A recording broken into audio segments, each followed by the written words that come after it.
Larissa, we heard Ronday Rousey today break her silence since she got knocked out, frankly, by Holly Holm, and some remarkable quotes in there.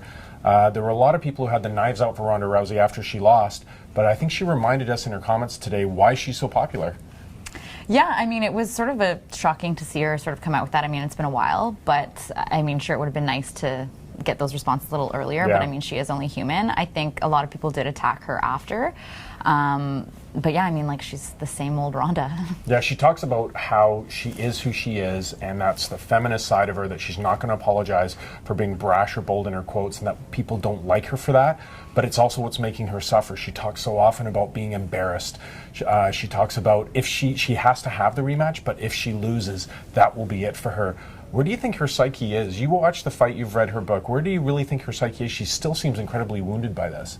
I think she's humiliated for sure. I mean, she talked a lot of smack beforehand, and I think, I mean, that's sort of like a downfall to it. I mean, it makes sort of that outcome a lot worse. Yeah. But it's nice that she's forward about it. You know, she says, like, I'm incredibly embarrassed. I hope that it kind of tones down a lot of that smack talk. I mean, she is forward, she is brash, but that doesn't have to be at other people's expense. I thought it was really funny that her mom, well, not funny, but ironic that her mom didn't go to the fight and actually said she didn't go to the fight because she didn't think Ronda was in a good place, and she wasn't surprised when what happened. Do mothers always know best? I guess so. I mean, my mom does. But yeah, she called him out beforehand, and but I mean, Ronda says that's not going to affect her. She's going to stick with her trainer.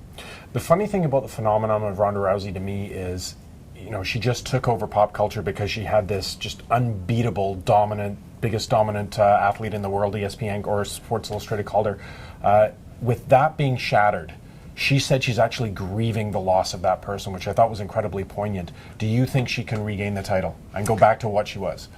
I don't think fully. I mean, I think that she needs to try to get back there to sort of end on a high note for sure. Yeah, it's a busy week in UFC. We've got another pay-per-view this weekend. Spencer Kite is in Las Vegas filing stuff all week, and there'll be certainly lots of fallout from the Ronday Rousey interview.